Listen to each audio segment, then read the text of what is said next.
The gunshot echoed through the valley, sending a flock of startled birds into the sky as Elijah Drake pressed his hand against the wound in his side. Blood seeped between his fingers, warm and sticky, as he urged his horse forward through the rugged terrain of the Montana Territory.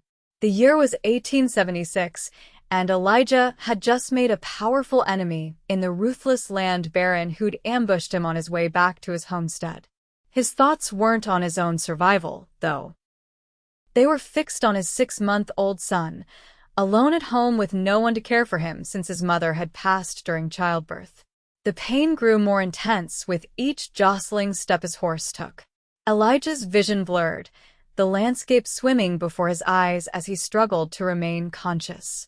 His ranch appeared on the horizon, a modest cabin with smoke wisping from the chimney. Confusion mingled with his pain. There shouldn't be smoke. There shouldn't be anyone there. As he approached, something else caught his attention. A voice soft, melodious, and sweet drifted from inside his home. A woman was singing. The sound grew clearer as he dismounted, nearly collapsing as his boots hit the ground. He staggered toward the door, his breath coming in labored gasps. With his remaining strength, Elijah pushed the door open and froze at the sight before him. A young woman with copper-colored hair sat in the rocking chair by the hearth, his infant son cradled in her arms. She was singing a lullaby, her voice pure and clear, soothing the baby who gazed up at her with wide, contented eyes. For a moment, the pain in Elijah's side seemed to recede, the warmth of the scene before him washing over him like a healing balm. The woman looked up, her green eyes widening with shock at his bloodied appearance. She gasped, but didn't scream, didn't run. "You're hurt," she said, carefully placing the now sleeping baby in the cradle before rushing to Elijah's side as his knees buckled. "Never heard a lullaby heal a man before," Elijah murmured, his voice rough with pain as darkness crept into the edges of his vision. "Who are you?" "Ruby," she replied, helping him to a chair. "Ruby Northcott. And you need help, Mr. Drake." Those were the last words Elijah heard before consciousness slipped away from him. When he awoke, the cabin was bathed in the warm glow of lamplight. Elijah found himself on his bed, his wound cleaned and bandaged. The pain had dulled to a persistent throb. He tried to sit up, wincing at the effort. "Don't move," came the woman's voice from across the room. Ruby approached with a cup of steaming liquid. "You'll tear your stitches." "My boy?" Elijah asked, his voice hoarse. "Sleeping soundly," she said, nodding toward the cradle beside the bed. "He's a strong little one." Elijah relaxed slightly, then tensed again as memories flooded back. "How did you come to be in my home?" Ruby's cheeks colored slightly. "I was passing by when I heard crying. The door was unlocked, and when I found your son alone." She shrugged. "I couldn't just leave him. I've been caring for him since yesterday afternoon." "Yesterday?" Elijah tried to calculate how long he'd been unconscious. "You've been out for nearly a day," she confirmed. "The bullet went clean through, thankfully. I dressed the wound as best I could." "You know about treating gunshot wounds?" he asked suspiciously. Ruby's eyes clouded momentarily. "My father was a doctor back in Chicago. I assisted him often enough." "What brings a doctor's daughter to Montana Territory, riding alone?" Elijah asked, taking the cup she offered and sipping the bitter herbal tea. Ruby's posture stiffened. "I'm heading to Helena. My aunt lives there." She turned away, busying herself with straightening items on the nearby table. "I should leave now that you're awake." A cry from the cradle interrupted them. Ruby moved instinctively toward the sound, but hesitated, glancing at Elijah. He nodded, granting permission, and watched as she lifted his son with practiced ease. "What's his name?" she asked, rocking the baby gently. "Daniel," Elijah replied, a lump forming in his throat. "After his grandfather." Ruby began to sing softly, the same lullaby Elijah had heard when he arrived. Daniel's cries subsided almost immediately, his tiny fists unclenching as he relaxed in her arms. Elijah watched, transfixed by the scene and the sweet, haunting melody that seemed to fill every corner of the cabin with warmth. "That song," he said when she finished. "I've never heard anything like it. My mother used to sing it to me," Ruby explained. "It's the only thing I have left of her now." The sadness in her voice resonated with something in Elijah. He knew that same loss, that same emptiness. He'd been trying to fill it for his son, but how could he when his own heart remained broken? "You have a gift," he said simply. "Daniel hasn't been so peaceful since." He trailed off, unable to complete the thought. Since his mother, Ruby finished for him, her voice gentle. "I'm sorry for your loss." Elijah nodded, words failing him. They sat in companionable silence, the only sounds the crackling of the fire and Daniel's soft breathing. "I can't pay you much," Elijah said suddenly, "but if you consider staying a few days until I'm back on my feet, I'd be grateful. Daniel seems to have taken to you, and he gestured to his wounded side. "I'm not much used to him like this." Ruby hesitated, conflicting emotions playing across her face. "I should continue to Helena," she said, but her resolve seemed to waver as she looked down at the sleeping infant in her arms. "Just a few days," Elijah pressed. "Then I'll help you get to Helena safely." After a long moment, Ruby nodded. "A few days," she agreed. "Until you're stronger." Neither of them realized then how those few days would stretch into weeks, and how their lives would become irrevocably intertwined. The first morning, Elijah awoke to find Ruby had already fed and changed Daniel, prepared breakfast, and tidied the modest cabin. She moved about the space with quiet efficiency, as if she'd been there for months rather than a single night. "You didn't have to do all this," Elijah said, watching from the bed where he remained confined by his injury. Ruby shrugged. "I've been up since dawn. Your son is an early riser." Like his mother, Elijah said softly, then immediately regretted bringing up the painful memory. But Ruby didn't shy away from it. "Tell me about her," she said, bringing him a plate of food and helping him sit up against the pillows. Elijah hesitated. He rarely spoke of Catherine. The pain was still too fresh, too raw. But something about Ruby's direct gaze made the words come easier. Catherine was strong, stubborn. A small smile tugged at his lips. She insisted on coming west when most women would have been terrified by the prospect. She wanted adventure, a new beginning. His smile faded. "I promised her both. Instead, I gave her a hard life and an early grave." "You can't blame yourself for childbirth complications," Ruby said firmly. "Even in Chicago, with the finest doctors, women die in childbed. It's not your failing, isn't it?" Elijah looked away. "If I hadn't brought her here, if we'd stayed in Boston, then you wouldn't have Daniel," Ruby pointed out. "And from what little I know of Catherine, I doubt she would regret her choices, even knowing the outcome." Elijah studied Ruby's face, surprised by her insight. "You sound like you knew her." "I know what it's like to want something so badly you'd risk everything for it," Ruby replied cryptically, turning away to check on Daniel. As days passed, Elijah learned more about Ruby's past, though she shared it in fragments, never the full picture. Her father had been a respected physician in Chicago. Her mother had died when Ruby was 16. She'd learned nursing skills from assisting her father and had a natural gift for healing. She was 22, unmarried, and determined to make her own way in the world. What she didn't explain was why she had left Chicago so suddenly, or why she sometimes startled at unexpected sounds, her eyes scanning the horizon as if expecting pursuit. Elijah didn't press. He had his own secrets, after all. By the end of the first week, Elijah could move around the cabin with assistance. Ruby supported him as he took his first tentative steps, her small frame surprisingly strong as she bore some of his weight. "You're healing well," she observed, helping him back to the bed after their short circuit of the main room. Another week and you'll be able to manage on your own. The thought sent an unexpected pang through Elijah. And then you'll continue to Helena? Ruby nodded, though her enthusiasm seemed diminished. That was the plan. Daniel will miss you, Elijah said, watching as the baby followed Ruby's movements with his eyes from his cradle. He's young.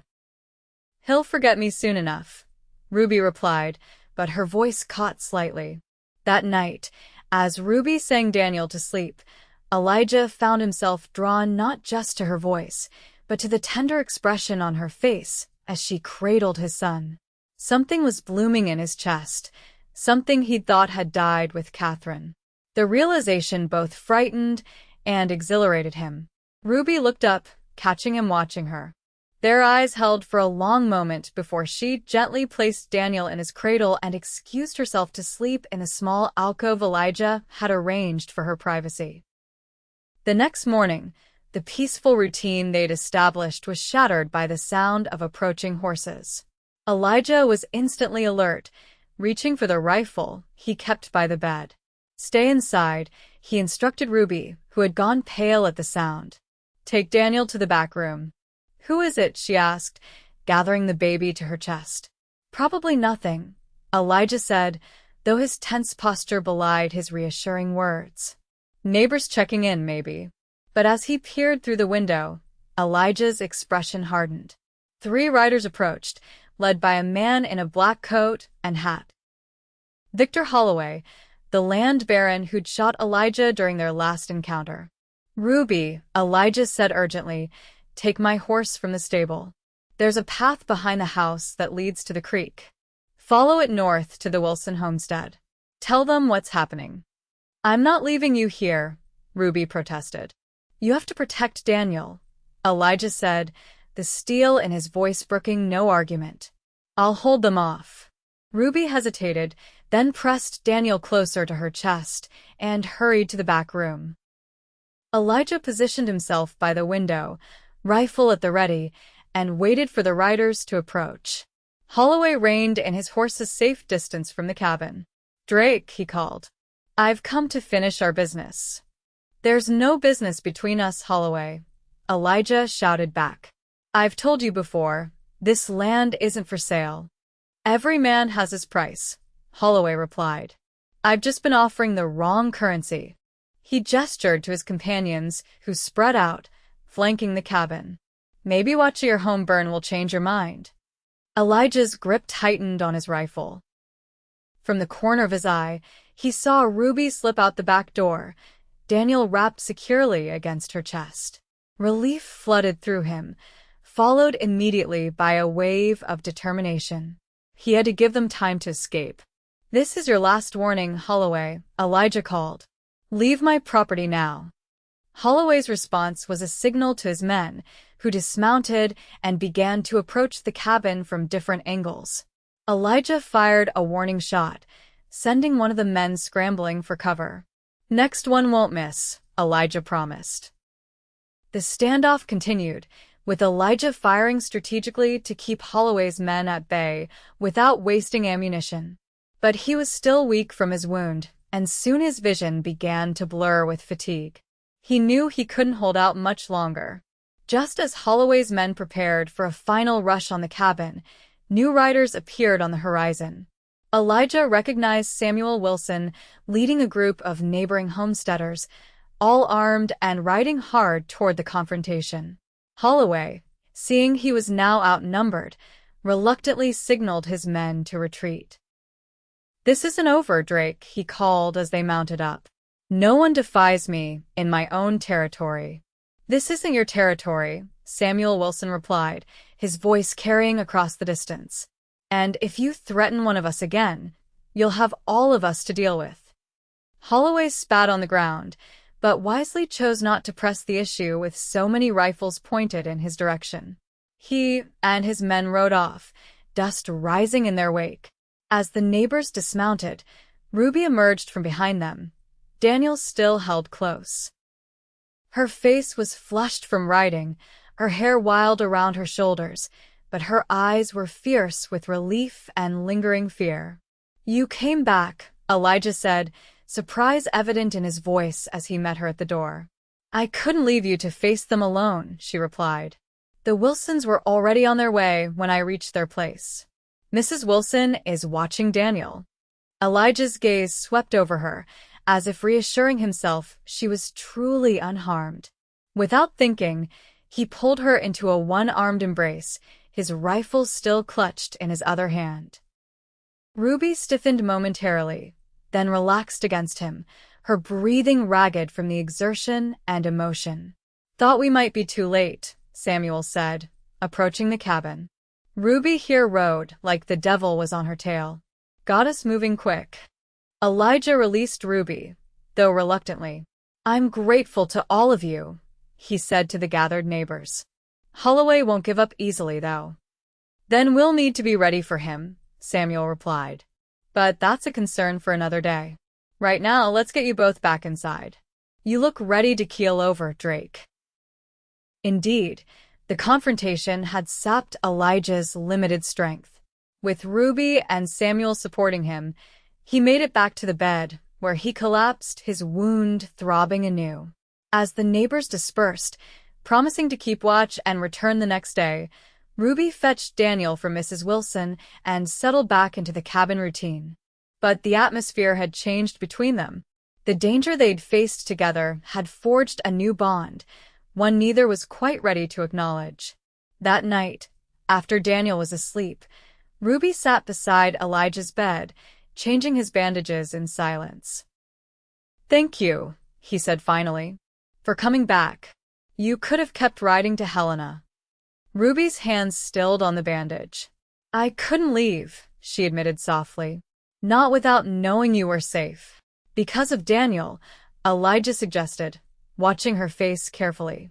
Ruby met his gaze, her green eyes clear and honest. "Not just because of Daniel." The admission hung in the air between them, neither ready to take the next step, but both aware that something fundamental had shifted. Over the next weeks, as Elijah regained his strength, he and Ruby fell into a partnership that felt increasingly natural. She helped with the ranch chores, learning to milk the cow and tend the vegetable garden. He taught her to shoot, determined she would be able to protect herself if Holloway returned. Daniel thrived under their joint care, growing stronger and more alert each day. His first smile came while Ruby was singing to him, a moment that brought tears to both their eyes. "Catherine would be grateful to you," Elijah said that evening as they sat on the porch, watching the sunset paint the mountains in gold and crimson. "For giving Daniel what I couldn't." "What's that?" Ruby asked, her voice soft in the gathering twilight. "A mother's touch," Elijah replied. "I've been so focused on keeping him alive, I forgot he needs more than food and shelter." Ruby's hand found his on the bench between them. "You're a good father, Elijah." "Don't doubt that." The warmth of her fingers against his sent a current through Elijah that he hadn't felt in a long time. Slowly, giving her time to pull away, he turned his hand to clasp hers. "Stay," he said simply. "Not just until I'm healed. Not just until it's safe from Holloway. Stay because we want you here, Ruby. Daniel and I both." Ruby's eyes glistened in the fading light. "There are things about me you don't know," she warned. "Reasons I left Chicago that might change how you feel." "Then tell me," Elijah encouraged. "Whatever it is, we'll face it together." Ruby took a deep breath and began her story. Her father, the respected physician, had arranged for her to marry one of his colleagues, a man 30 years her senior with a reputation for cruelty toward his servants and previous wife. When Ruby refused, her father had threatened to send her to an asylum for female hysteria. She had fled in the night, taking only what she could carry and the money she'd secretly saved over years. "He may still be looking for me," she concluded. "If not my father, then Caldwell, the man I was promised to. He doesn't take kindly to being denied what he considers his property." "You're not property," Elijah said firmly, his hand tightening around hers. "And if they come looking, they'll find a community ready to protect one of their own." "One of their own," Ruby repeated, wonder in her voice. Is that what I am now? If you want to be, Elijah confirmed. This is your home, for as long as you choose, Ruby. No conditions, no obligations. The gratitude in her eyes was tinged with something deeper, something that made Elijah's heart race. But he was determined not to rush her, not to pressure her into a decision she might regret. Think about it, he said, releasing her hand and standing. There's no hurry. Ruby nodded, her expression thoughtful as she gazed out at the darkening landscape. I will. The next morning, Elijah woke to find Ruby already up, Daniel gurgling happily in her arms as she moved about the kitchen. The domestic scene struck him with its rightness, as if the missing piece of his life had finally fallen into place. I've been thinking, Ruby said, noticing he was awake, about your offer. Elijah tensed, preparing himself for her decision either way. I want to stay, she continued, her voice steady despite the flush on her cheeks. But I need to be clear about what that means. I won't be a housekeeper or a nursemaid.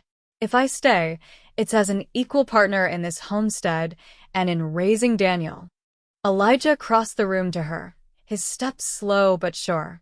I wouldn't want it any other way, he assured her. You've already proven yourself more capable than most men I know.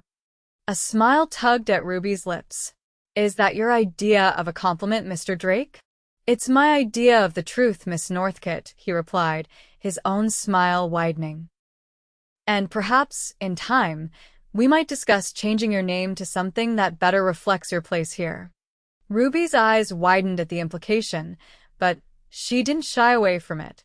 In time, she agreed softly, when we've both had a chance to be sure. Daniel chose that moment to let out a delighted squeal, reaching for Elijah with chubby hands. Ruby passed him over, their fingers brushing in the exchange. He needs a haircut, she observed, smoothing Daniel's unruly dark curls. He's starting to look like a little wild man. Like father, like son, Elijah chuckled, running a hand over his own shaggy hair. Both of you could use some tidying, Ruby teased, her eyes sparkling with mischief. Shall I get the scissors? The domesticity of the moment, the easy banter and shared care of Daniel, cemented Elijah's certainty that Ruby belonged with them. Whatever challenges lay ahead, whether from Holloway's continued land grabbing or the potential pursuit from Ruby's past, they would face them together. Over the following months, their life settled into a rhythm marked by hard work, small joys, and growing affection. Ruby integrated fully into the community, her healing skills making her a welcome visitor at neighboring homesteads during illnesses or difficult births. Elijah's wound healed completely, allowing him to resume the ranch work with renewed vigor. And Daniel, thriving under their joint care, took his first tentative steps just before his first birthday. The threat from Holloway remained, though it had receded somewhat after several neighboring ranchers formed a protective association. Strength in numbers kept the land barons' intimidation tactics at bay, though everyone knew it was merely a temporary reprieve. As for Ruby's fears of pursuit from Chicago, they gradually eased as month after month passed with no sign of her father or the man she'd fled. Still, she remained cautious, using only her first name when meeting strangers passing through the area. Winter came early that year, blanketing the valley in snow and confining them mostly to the cabin. Elijah had expanded it during the summer, adding a proper bedroom for Ruby and enlarging the main living area. The improvements made the long, cold days more bearable, though they still had to maintain careful rationing of supplies until spring. It was during one of these snowbound evenings, with Daniel asleep and the fire crackling warmly in the hearth, that Elijah finally gathered the courage to speak what had been in his heart for months. Ruby, he began, his voice uncharacteristically hesitant. There's something I need to ask you. She looked up from her mending, her expression curious. What is it? Elijah moved from his chair to kneel beside her, taking her hands in his. I know we agreed to give ourselves time, to be sure of what we wanted. I'm sure now, Ruby. I love you, I want you to be my wife, not just my partner in this homestead, but my partner in everything. Ruby's eyes widened, her mending falling forgotten to her lap. Elijah. You don't have to answer now, he hurried to add. If you need more time. No, Ruby interrupted, a smile blooming on her face. I don't need more time. I love you too, Elijah. I have for longer than I've been willing to admit, even to myself. Relief and joy washed over Elijah's features. He reached into his pocket and withdrew a simple ring, a band of silver with a small pearl set in its center. It was my mother's, he explained. Catherine never wore it, she preferred her own family heirloom. But I've always kept it, and I'd be honored if you would accept it now. Ruby's hands trembled slightly as Elijah slipped the ring onto her finger. It fit perfectly, as if it had been made for her all along. It's beautiful, she whispered, tears glistening in her eyes. When? As soon as the snow clears enough for the preacher to reach us, Elijah replied. Unless you want to wait for spring? Ruby shook her head, her copper hair catching the firelight. I've waited long enough to find where I belong. I don't want to wait any longer to make it official. Elijah pulled her into his arms then, his kiss gentle but filled with promise. Ruby responded with equal fervor, her arms winding around his neck as the mending slid to the floor, forgotten. The moment was interrupted by a soft cry from Daniel's cradle. Ruby pulled away with a breathless laugh. Your son has impeccable timing. Our son, Elijah corrected, his eyes serious despite his smile. If you'll have him as yours. Ruby's expression softened with emotion. He's been mine in my heart since the first day I held him, she admitted. Nothing would make me prouder than to be his mother in truth as well. They rose together to attend to Daniel, moving in the synchronized way they developed over their months together. As Ruby lifted him from the cradle, his sleepy eyes found her face, and he reached up to touch her cheek with a pudgy hand. Mama, he said clearly, his first real word. Ruby gasped, tears springing to her eyes as she looked to Elijah in wonder. He knows, Elijah said simply, his own voice rough with emotion. Children have a way of recognizing love even before adults do.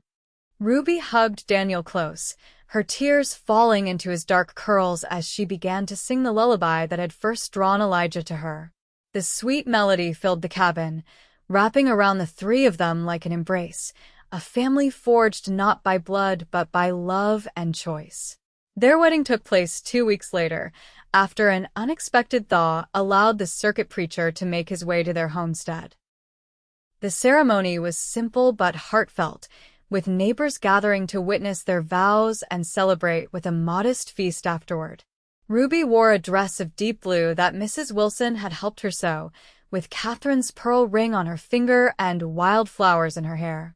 Elijah, cleanly shaven for the occasion, watched her approach with wonder in his eyes, as if he couldn't quite believe his good fortune. Daniel, now steady on his feet, toddled between them during the ceremony, earning chuckles from the assembled guests when he insisted on being picked up just as they exchanged rings. A family united before God, the preacher pronounced, his weathered face creased in a smile. What was begun in sorrow has blossomed into joy. The celebration lasted well into the evening, with music and dancing in the cleared barn. Ruby's clear voice joined in the songs, drawing appreciative comments from everyone present. You should have heard her singing to Daniel that first day, Elijah told Samuel Wilson as they watched Ruby dance with Mrs. Wilson's daughter. Never heard a lullaby heal a man before, but hers did. Pulled me back from the brink when I thought I was done for. Some women have that gift, Samuel agreed sagely. My Elizabeth certainly saved me when I thought I'd nothing left to live for after the war. Sounds like you found your match in Ruby. That I did, Elijah confirmed, his gaze never leaving his new wife as she laughed, her face flushed with happiness and exertion. That I did. Later, when the guests had departed and Daniel slept soundly in his cradle, Elijah and Ruby stood on the porch of their home, gazing at the star-filled sky above the snow-covered valley. Happy. Elijah asked, his arm around Ruby's waist as she leaned against him. More than I ever thought possible, she replied, turning in his embrace to face him. When I left Chicago, I thought I was just running away. I never imagined I was running toward something so perfect. Not perfect, Elijah corrected with a smile. We'll have our share of hardships. Holloway hasn't given up. The weather can turn cruel, and this life is never easy. He brushed a strand of hair from her face. But we'll face it together, and that makes all the difference. Ruby stood on tiptoe to kiss him, her lips warm despite the cold night air. Together, she agreed when they parted. Always. Spring arrived with its usual muddy exuberance, turning the paths to quagmires but bringing fresh growth and renewal to the valley. Ruby planted an expanded garden, determined to preserve enough food to see them through the next winter with more variety than they'd had during the last. Elijah focused on improving their cattle herd, trading with neighbors for better breeding stock and expanding their grazing area. The ranch was thriving under their joint efforts, becoming one of the most prosperous homesteads in the area despite its modest size. Daniel grew rapidly, his vocabulary expanding daily and his curiosity boundless. He followed Ruby everywhere, helping with chores and demanding stories and songs at every opportunity. His attachment to her was complete and unwavering, as if he'd never known any other mother. It was during the height of summer, as they harvested the first vegetables from the garden, that Ruby shared her suspicion with Elijah. I think we'll need to expand the cabin again, she said casually as they worked side by side, her hands full of fresh peas. Elijah glanced at her, puzzled. We've plenty of room now. Unless you're thinking of taking in boarders. Ruby smiled, her hand moving unconsciously to rest on her still flat stomach. Not boarders. But by winter, we'll have another little one to accommodate. Elijah's expression transformed from confusion to amazement as her meaning became clear. Ruby, are you certain? She nodded, her smile widening at his reaction. As certain as I can be, without a doctor's confirmation. The baby should arrive around Christmas, if my calculations are correct.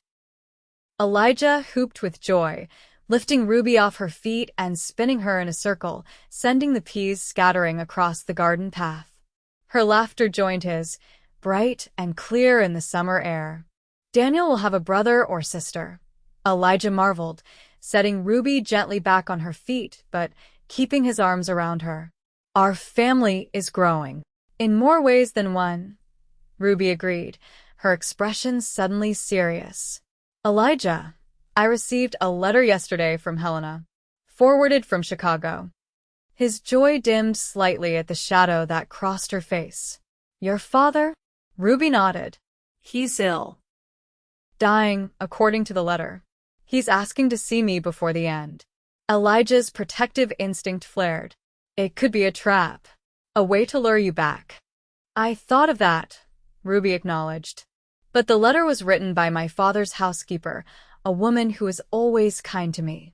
I believe she's telling the truth. What do you want to do? Elijah asked, knowing the decision must be hers. Ruby sighed, her hand still resting on her stomach where their child grew. I don't know. Part of me wants to refuse, to let him die with his regrets. But another part. She hesitated. Another part of me needs closure. And perhaps forgiveness. Then we'll go to Chicago, Elijah decided.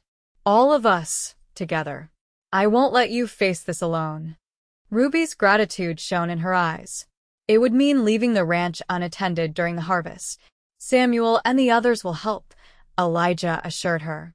That's what neighbors do. And family is more important than any crop or herd. The journey to Chicago was arduous, particularly for Ruby and her condition, but she insisted on making it before her pregnancy advanced too far to travel comfortably. They left the ranch in Samuel Wilson's capable hands and took the newly completed railroad east, a journey that would have taken weeks on horseback but was reduced to days by the marvel of steam power. Daniel was fascinated by the train, spending hours watching the landscape rush by and charming fellow passengers with his bright smile and endless questions. His presence provided a welcome distraction from the anxiety that grew in Ruby as they neared their destination. Chicago had changed in the years since Ruby's departure, growing more industrialized and crowded. The familiar streets of her childhood seemed smaller somehow, less intimidating than in her memories. When they reached her father's grand house on a tree-lined avenue, Ruby hesitated on the sidewalk, her hand tight in Elijah's. "We can still turn back," he reminded her gently. "You owe him nothing." Ruby squared her shoulders, drawing strength from his presence and from Daniel's trusting hand in hers. "I need to do this," she decided. "For myself, if not for him." The housekeeper who answered their knock was the same woman who had written the letter, her face lined with additional years, but her kind eyes unchanged. She embraced Ruby with genuine affection. "You came," she said, relief evident in her voice. "I wasn't sure you would after everything." "How is he?" Ruby asked as they were ushered into the familiar entryway, its opulence a stark contrast to the simple comfort of their ranch home. "Failing," the housekeeper replied honestly. "The doctors give him days, perhaps a week. He's been asking for you constantly." Ruby introduced Elijah and Daniel, whose wide eyes took in the grand surroundings with childish wonder. The housekeeper's face softened at the sight of the little boy. "Your father doesn't know about them," she warned Ruby. "I thought it best to let you decide what to tell him." Ruby nodded, grateful for the woman's discretion. "I'll see him alone first," she decided, turning to Elijah. "Will you and Daniel wait here?" "As long as you need," Elijah assured her, though concern shadowed his eyes. "If you want me with you, just call." Ruby squeezed his hand in acknowledgement, then followed the housekeeper up the sweeping staircase to her father's bedroom. Outside the ornate door, she paused, gathering her courage. "He's changed," the housekeeper said softly. "The illness has humbled him in ways nothing else could." With a deep breath, Ruby entered the dimly lit room. The figure in the massive bed bore little resemblance to the imposing man who had dominated her childhood. Dr. Northcott was diminished, his once robust frame wasted by disease, his imperious features hollowed by suffering. His eyes, however, were as sharp as ever, and they fixed on Ruby the moment she entered.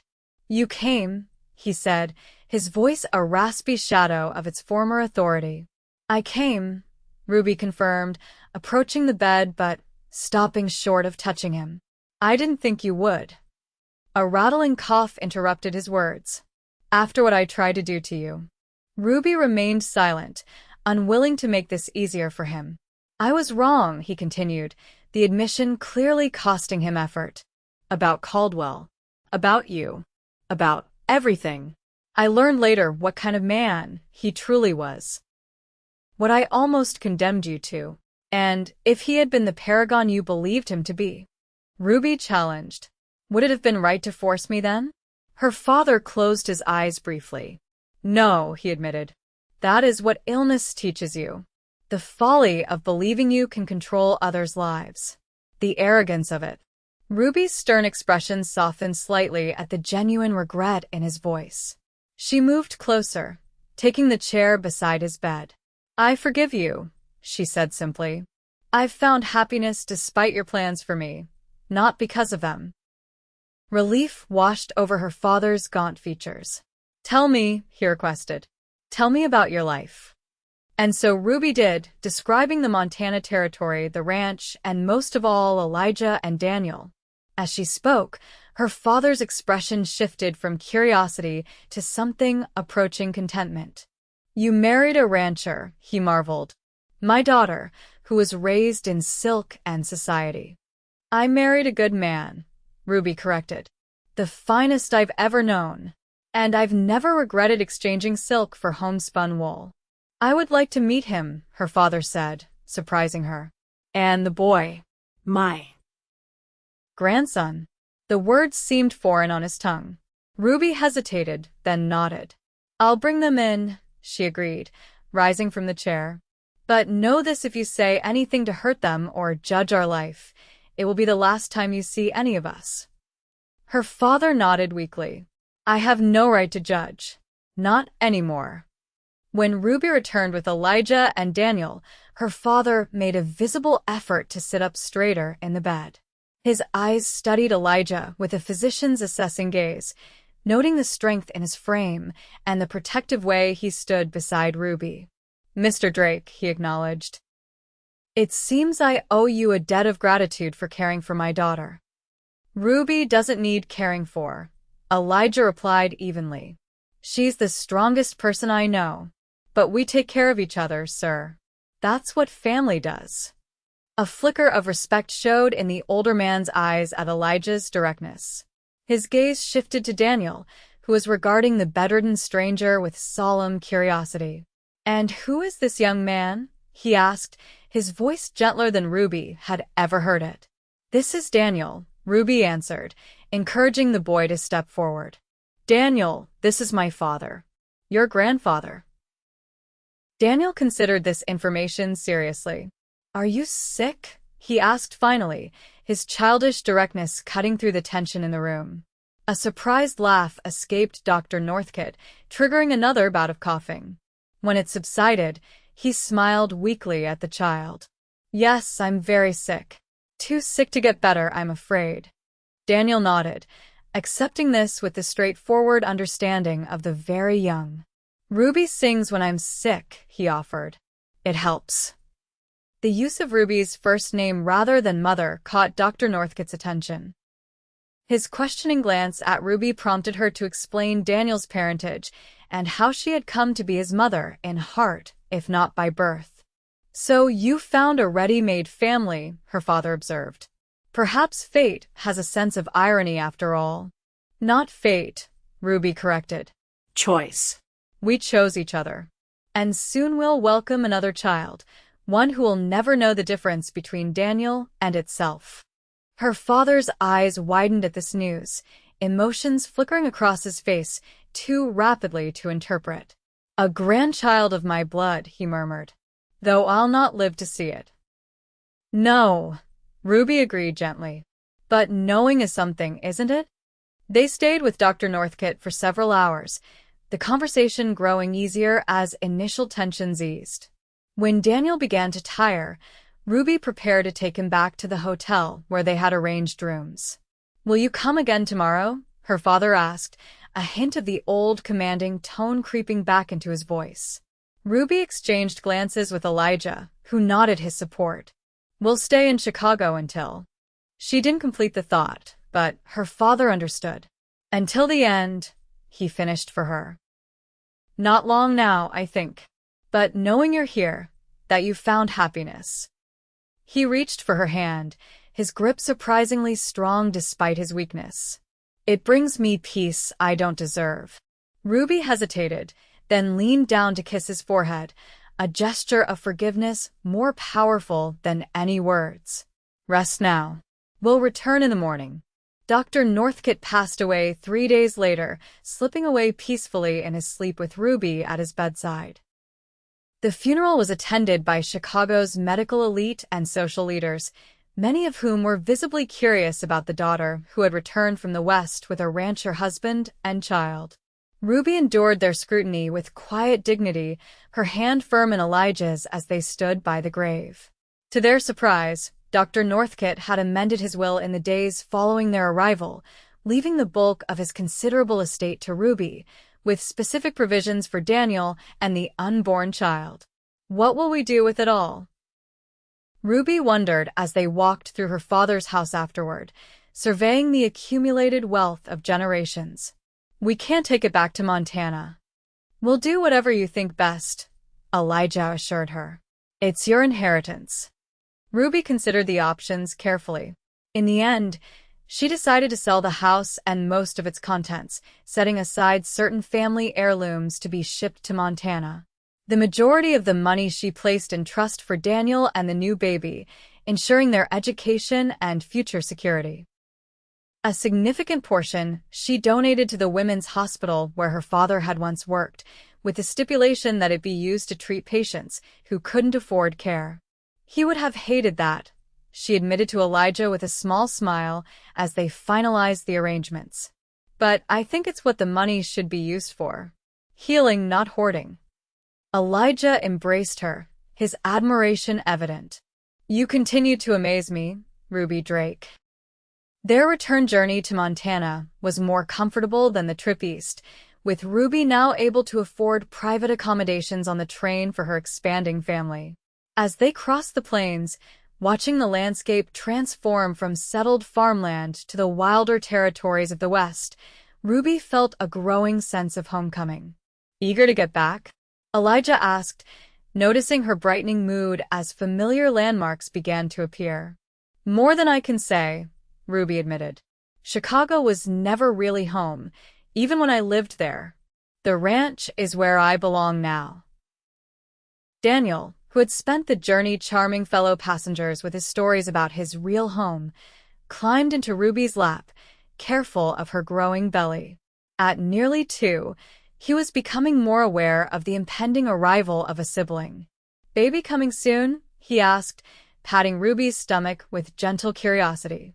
Not for a few more months, Ruby assured him. Around Christmas, remember? Daniel nodded seriously. Christmas baby. Best present. Elijah and Ruby exchanged smiles over his head, their shared joy in this simple moment more precious than any inheritance. Upon their return to the ranch, they found that Samuel Wilson and the other neighbors had not only maintained their property, but had made improvements in their absence. The harvest had been brought in, the cattle were fat and healthy, and an addition to the cabin had been framed out, ready for completion. We thought you might appreciate a proper nursery, Samuel explained with a grin when they expressed their amazement. Consider it a belated wedding gift from all of us. The remainder of the pregnancy passed peacefully, with Ruby slowing her activities as her time approached, but never ceasing to fill their home with music. Her lullabies to Daniel each night became a treasured ritual, often drawing Elijah to pause in his evening chores just to listen to her clear, sweet voice melding with their son's drowsy responses. You still heal me with those songs, he told her one night as they prepared for bed, the winter wind howling outside their snug cabin. Every single time. Ruby's smile was luminous in the lamplight. Music has always been my refuge, she admitted. Even in my darkest moments in Chicago, singing brought me comfort. Now I sing from joy, not sorrow, and that makes all the difference. Their daughter arrived, as predicted, just before Christmas, her birth eased by the presence of the local midwife and Ruby's own knowledge of the process. They named her Catherine Elizabeth, honoring both Elijah's first wife and Ruby's mother. As Ruby held their newborn daughter for the first time, with Daniel peering curiously at his sister and Elijah's strong arms supporting them both, she felt a completion she had never expected to find when she first fled Chicago. Here, in this simple cabin in the Montana wilderness, she had discovered not just safety but purpose, not just refuge but home. Elijah bent to kiss her forehead, his expression one of wonder and gratitude.